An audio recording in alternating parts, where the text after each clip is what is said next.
আসসালামু আলাইকুম প্রিয় বন্ধুরা, কেমন আছেন সবাই? আশা করি সবাই ভালো আছেন। আমিও ভালো আছি, আলহামদুলিল্লাহ। আজকে আমি কবি জয় গোস্বামীর লেখা একটি কবিতা পাঠ করার চেষ্টা করব। কবিতার সাথেই থাকবেন, আশা করি ভালো লাগবে। কবিতা মেঘবালিকার জন্য রূপকথা, কবি জয় গোস্বামী। আমি যখন ছোট ছিলাম খেলতে যেতাম মেঘের দলে। একদিন এক মেঘবালিকা প্রশ্ন করল কৌতূহলে, এই ছেলেটা, নাম কি রে তোর? আমি বললাম, ফুসমন্তর।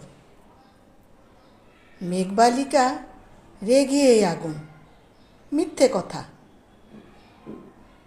নাম কি অমন হয় কখনো? আমি বললাম, নিশ্চয় হয়, আগে আমার গল্প শোনো। সে বলল, শুনবো না যা। সেই তো রানী, সেই তো রাজা, সেই তো একই ঢাল তলোয়ার, সেই তো একই রাজার কুমার পক্ষীরাজে।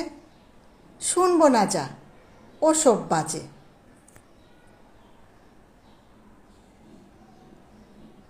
তোমার জন্য নতুন করে লিখব তবে। সে বলল, সত্যি লিখবি? বেশ, তাহলে মস্ত করে লিখতে হবে। মনে থাকবে, লিখেই কিন্তু আমায় দিবি। আমি বললাম, তোমার জন্য লিখতে পারি এক পৃথিবী। লিখতে লিখতে লেখা যখন সবে মাত্র 2-4 পাতা, হঠাৎ তখন ভূত চাপলো আমার মাথায়। খুঁজতে খুঁজতে চলে গেলাম ছোটবেলার মেঘের মাঠে। গিয়ে দেখি চেনা মুখ তো একটিও নেই এ তল্লাটে। একজনকে মনে হলো এরই মধ্যে অন্যরকম।